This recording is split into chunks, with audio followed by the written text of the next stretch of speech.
Welcome back to the second hour of Lovebabz Love Talk. I'm Babz Rawls-Ivy.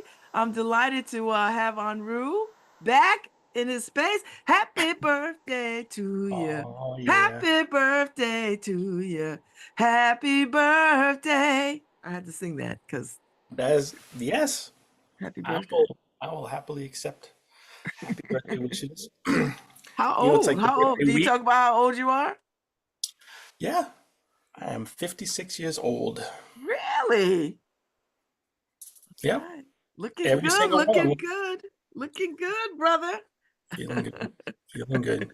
Yeah, really grateful. Really feel really blessed. Um, Health, well-being, got the aches and the pains and the things that are new, like, oh, the body's changing. I know it's funny. I mean, In your that's what happens. mind, Yeah. you're like, oh yeah. But your body's like, oh no. Yeah. Well, I learned pretty early to like have a good perspective on my age because so I played basketball through college. And so, even in my like mid 20s, I was like, I'm not 16. Like I saw like the difference physically of what was going on and what I could do was already shifting.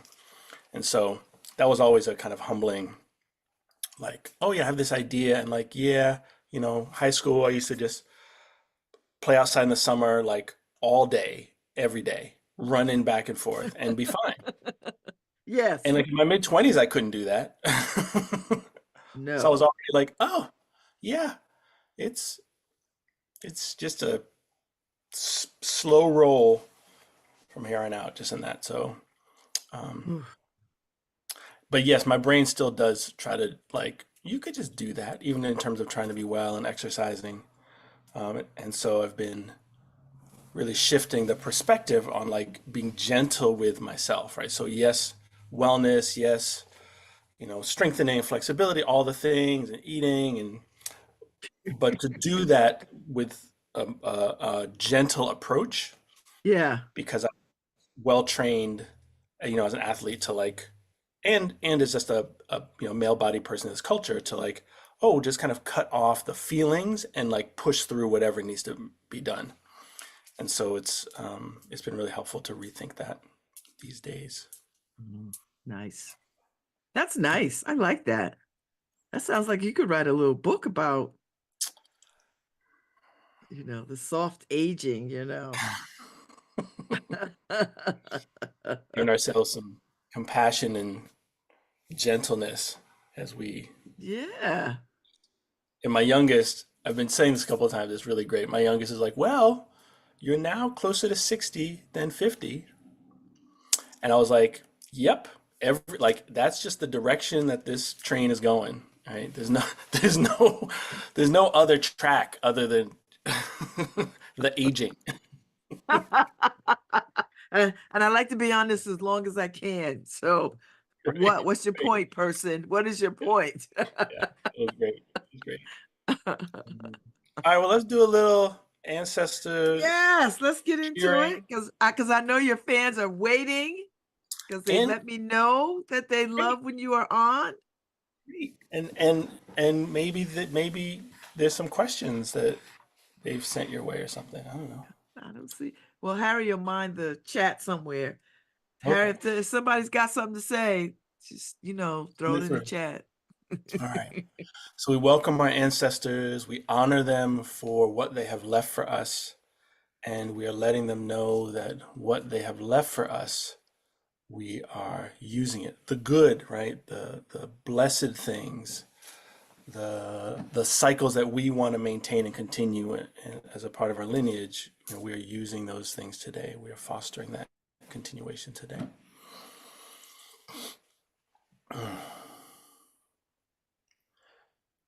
Ibamba tofu washe o. Ibamba tofu washe. Ibamba tofu washe o. Ibamba tofu washe. Ashe te fuan lan lo iyo. Ibamba tofu washe. Ibayeye tofu washe o. ìbá yeye tó fún wa ṣe.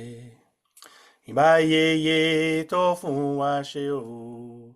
Ìbá yeye tó fún wa ṣe. Àṣetè fún wa là ń lò yìí o.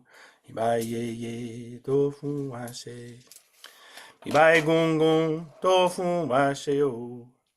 Ìbá egungun tó fún wa ṣe. Ìbá egungun tó fún wa ṣe o.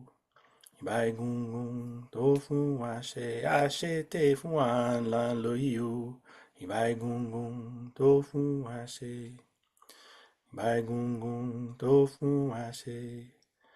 Ìbá egungun tó fún wa ṣe. Àṣẹ. Ashe, amen. Amen. Woo! What is on your heart and minds today? I don't know. I mean, that's, I had, I love being on this show. Babz. It's like a gift. It's easy, right? It's welcoming and open. And I always, I want things to be like relevant for folks, right?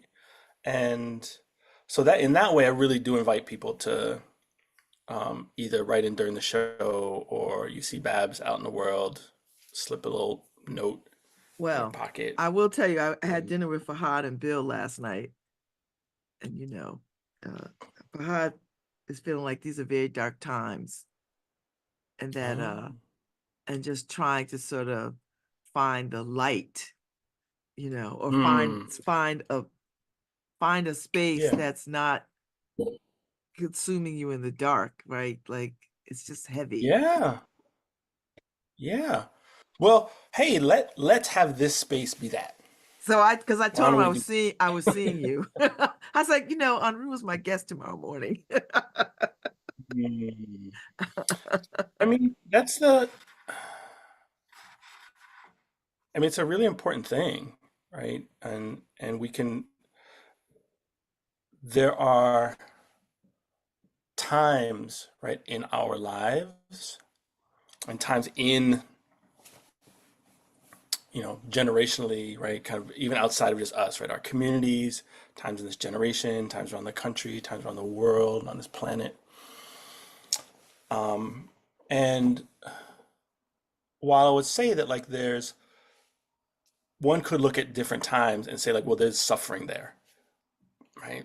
We talk about slavery in this country. We talked before that genocide in this country. We talk about different wars and genocidal activities that have been happening, continue to happen around the world on this planet. Not the less, in some ways, certain human beings and certain frameworks towards the planet itself, right? One could even, right, the harm and attack that is sometimes very intentional, sometimes just indifferent, to the planet and the other beings on this earth. And so one can get lost in that, right? That like that's all there is. And I really, it's not that kind of pain or despair, or not despair, but like the kind of pain and suffering is not there. But we can also really choose how we deal with it and choose what else we bring into our lives, right? And that's kind of that light aspect. And so if we frame, so I've done a lot of work as a clinical social worker, like really with people with depression, and I suffered some really severe depression myself. And in that space, it is all bleak, right? And it seems like the bleakness is the foundation of existence itself, and any light or any emergence is like temporary and is the exception. That is that is the message of depression and despair. That is like its script, that it is just going to run over and over and over again. And so if we only listen to that, then that is our experience.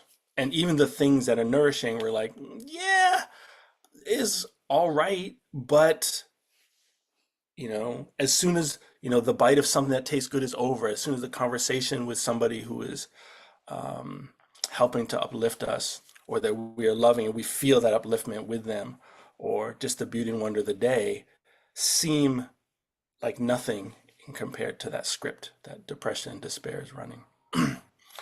And so it's important that we really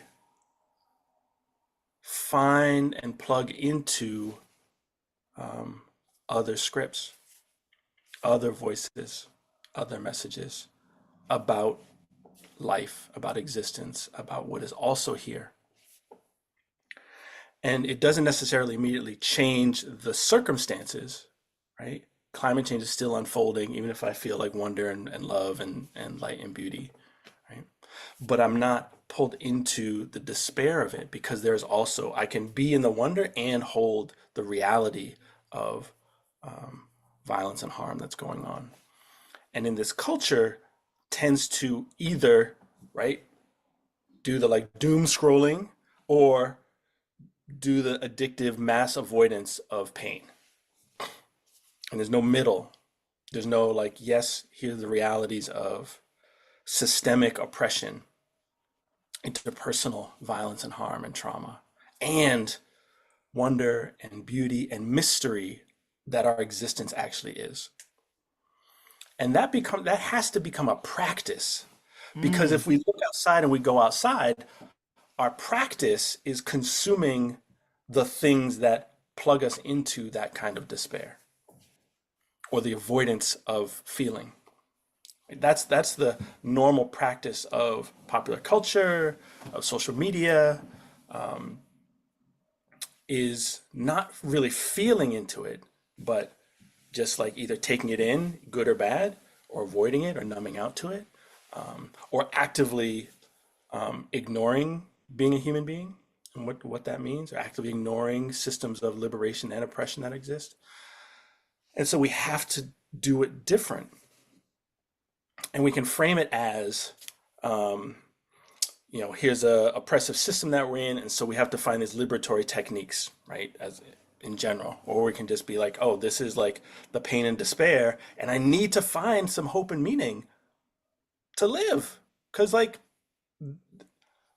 what I have discovered um, was going from that place of despair into like, oh, there is something here in life that has meaning, which I don't have figured out, is not a one little thing that I can just grab and hold on to.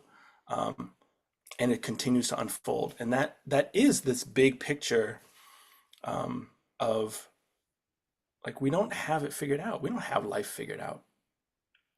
We don't really know what's going to happen next. We because of fear and this conditioning, we try to control and to hold on, like this is predictability here, and I'm going to make sure I last and my legacy lasts and all these things, and like I'm okay, and as long as these things happen, it's fine. And if anything changes, then disaster.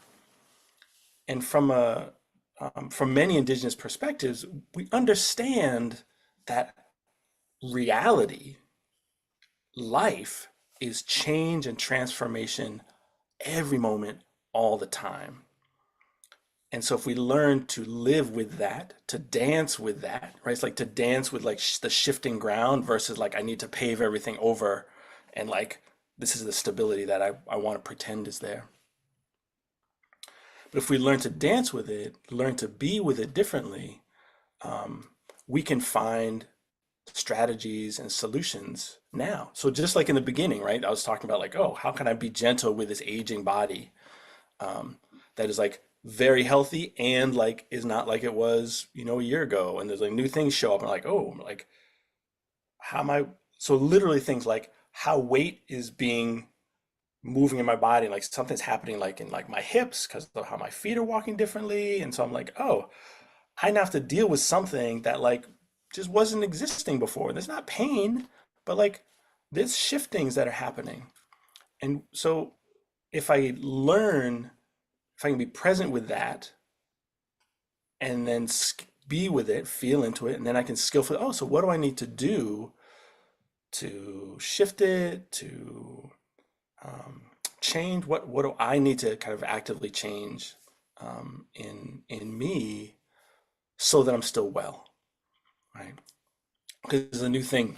now. And so literally, like our bodies, right? This is not the same body, right? This is a glaringly obvious thing. This is not the same body that I was in 20 years ago, 30 years ago, right? That is everyone will be like, oh yes, of course, right? But that literally is like moment by moment it is changing,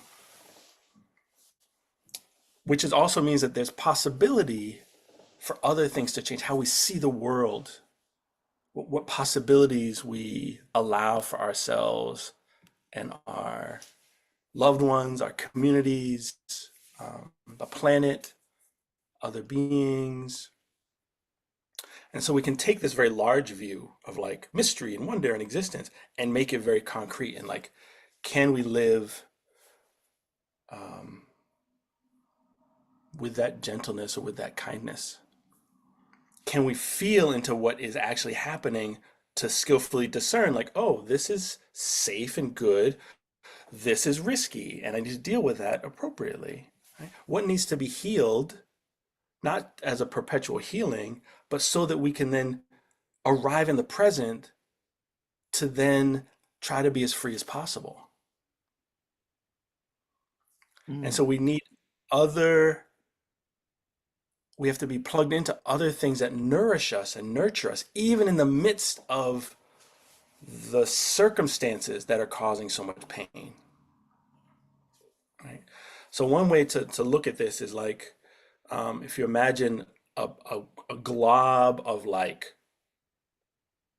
tar and like toxic waste, right? And we're like embedded in that. And like that's like the messages and the despair and the like you're no good and who do you think you are and like everything's burning and all the like horrors that we're kind of embedded in, right? And so if we stay in that and we think that that's all there is, then we allow it to define us. But if we recognize that, beyond that, right? So if there's glob, beyond that, in kind of space around that, are these other things that allow us to be human, not defined by the relativity of that glob, right? The dehumanization that's within that, the destruction that's within that, the violence that we perpetuate on each other and ourselves is in that. And so we have to connect with these larger, not just ethereal notions, but like find the like, oh, this is my personhood out here. I'm a I'm a loving person. I can love myself. I can love someone else, right? I'm not actually in danger in this moment. Like, what are the things that help to nourish me and give me a sense of being and purpose that is not defined just by that glob? Mm. And so connecting, the more we connect with that, the more that space around that glob grows. And so the percentage of how much that glob takes up in us in proportion shrinks, right? So the circumstances may not drastically change, but as we expand and connect to our personhood, we can then skillfully look at like, oh, wait, I can reduce that. Or like that's beyond my capability, but I can inhabit the wholeness of me even as I go into a space where someone doesn't recognize me, where someone dehumanizes me. And I can actually now be skillful in how I respond to that because who I am is not, I understand, is not actually defined by them. And so we Right. need the practices of plugging into those frameworks, those communities, those physical, mental, emotional, spiritual practices themselves so that we understand that we are more than what these moments are telling us. And then we have an alternative narrative, an alternative script running so that when the despair shows up on this side, it's like the old, like the angel and the devil showing up on your shoulders, right? It's like chattering away. So we got like, despair and depression and hopelessness is just like, oh, there's nothing. It's just not, don't even bother getting out of bed. What's the point, right? That's what's loud in one side.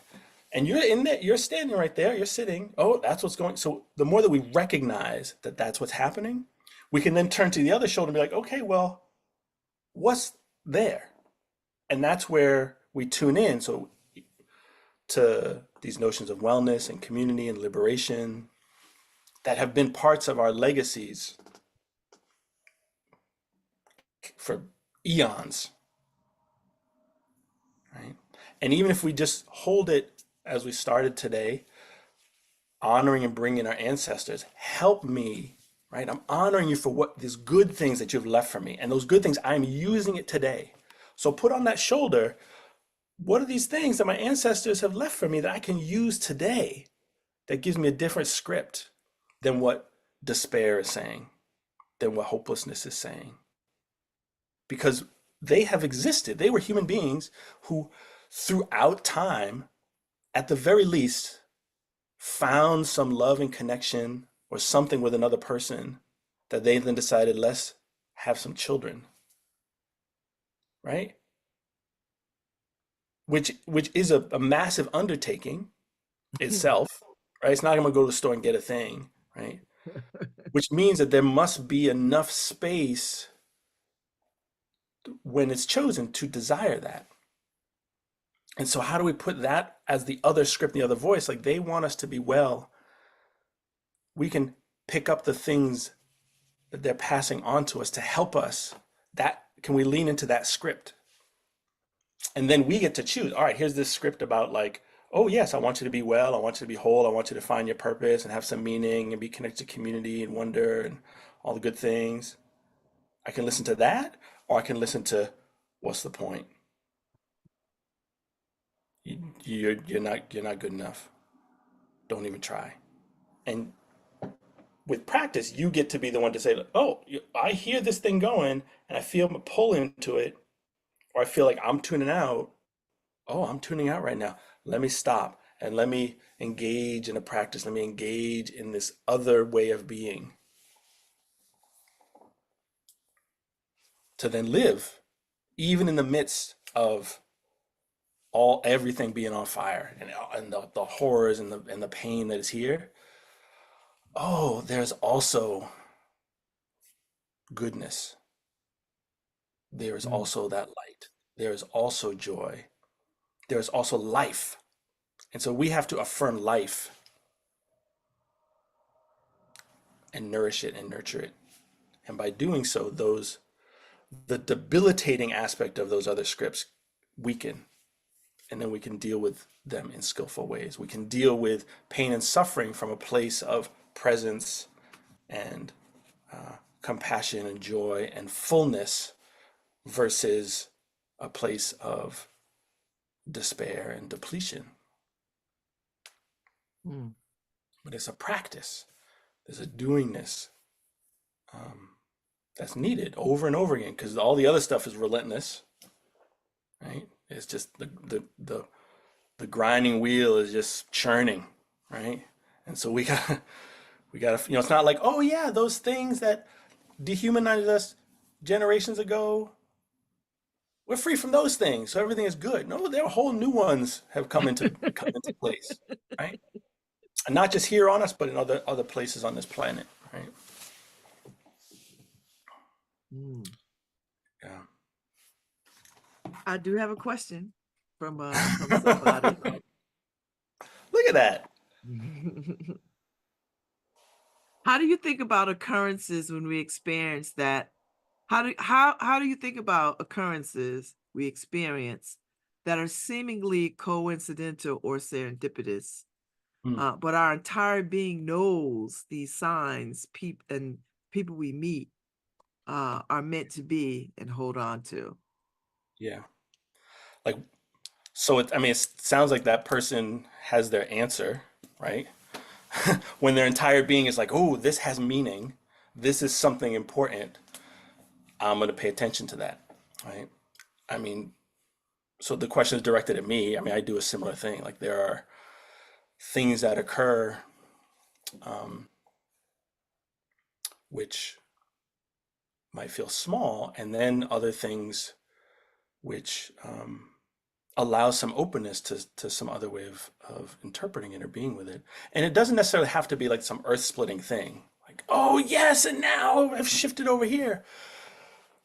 But it's sometimes when it occurs, um, it's really just important to pause and be connected to like the wonderment of it. right? And not even like, oh, this means I have to now do the thing, because we can attribute all kinds of meaning to things. Mm-hmm. And but I find that the more the more that I'm open to those possibilities having importance, as opposed to the only things that are important are the things that I like figure out, Mm-hmm. then there's much more like wonder and beauty um, in my life. Um, and it doesn't have to be the defining thing, but it helps to give information about something. Whether it's meeting people, oh, it's like I made this turn and then ran into this other person, or I went somewhere and like saw someone I hadn't seen in like lots of years, or someone popped into my mind and then they called, or like it doesn't have to be like, okay, now it's something, right? Because we don't necessarily know that thing, but it can be like, oh, let me pay attention to this. Let me be really present and open to what this may lead to, right? What possibilities there might be. Um, because that's kind of joining this stream of life, which we actually don't have it figured out. And A doesn't always go to B, or it may get to B, but it's not like in the straight line. It may like veer off and like go through all the numbers first, and then oh, now there's B, right? What we identify as that. So I just think it's as a part of uh, like spiritual development or one's personal development to let's be open to those. Um, it's like dreams. Like some dreams are like, oh yeah, I like stayed up too late, or like I'm anxious about a thing, and other dreams are like something happened in that wasn't just about me, and Mm-hmm. there's a felt experiential quality to that. So I would just say like pay attention to wherever you are in your life, to like yourself as an instrument, right? Some people really visually oriented, or listen to things and have a high sensitivity to what they hear or smell or taste, or they're feeling. And so like pay attention to that. Let that also give you information about reality, right? Because even what we think of is as like real is different, right? We have a very narrow band of like a visual spectrum, and like other creatures have a much broader and different band of what that is, right?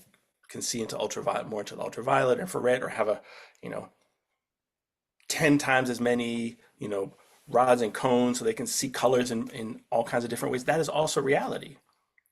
But we have a certain band that we think like this is what reality is, and like might be different, might be.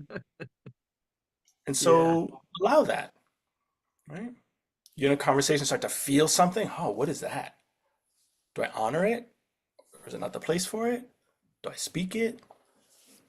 And so you kind of use yourself almost like you're experimenting with yourself.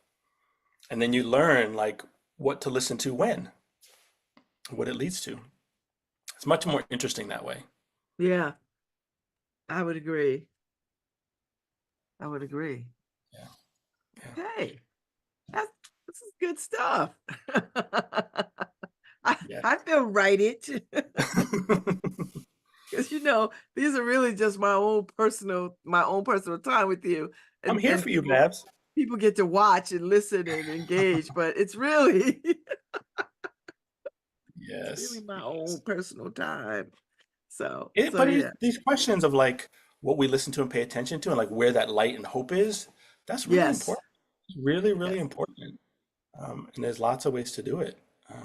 And And I even think that's a good even way just to having get that people to think urge. about that, though. I think you make a good point about, yes, this is loud over here, but you can just shift a little bit and be like, oh, something else is over here. Let me check that out. Yeah, yeah. Might be might be good, right? It might be, again, not about ignoring hardship and pain and Right, injustice. Right? right. It's not about that. It's not about like everything is just it's all good. Everything. It's like there's pain. Yeah, There's like suffering, right? yeah. And there is joy and wonder. And being able to like be with that is, I mean, so my experience of learning to be with those things has resulted in like, you know, I am, you know, the happiest I've been in my life, like hands down across the board. Still cry, still, you know, experience suffering and the anguish of seeing other people suffering, right? And don't know what to do and can't have things figured out. And like this life is precious. So let me remind myself to be with that. Yeah. Find a way to be, this is precious. Yeah. And these other systems and things don't want me to be connected to that. So that is a part of my liberation, to be connected to the preciousness of life and to share that and to encourage people to find that preciousness so they can, oh, this is what that preciousness is for them. It's not like the one precious thing. Like, come do it this way. I got the gold, you know. I got all the light over here. I got the answers. Right. No, but we can love and support and encourage each other and like and even discover what that even means. Because, you know, it's not an easy thing to find that, to feel it, to be connected to that, but it's possible. And it takes effort and it takes courage and it takes help and community and it's worth it. It's just worth it.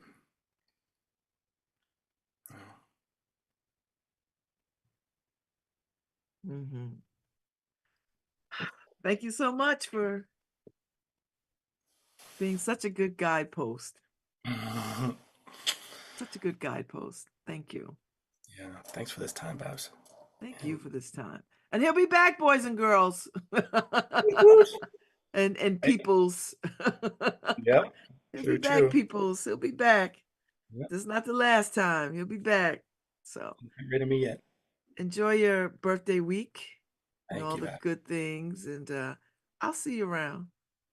Yes, yes. And, you know, just love and blessings to you and to everybody. And, you know, may we be a little freer today than we were yesterday.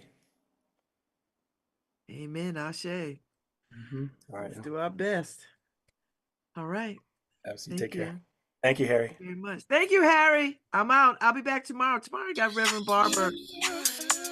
And I have Reverend Barber at 9:15 tomorrow. And a composer. I've got Reverend Barber at 9:15 and composer Martin at 10:15. So it's a double talking day tomorrow. I'll be back. I'll see y'all.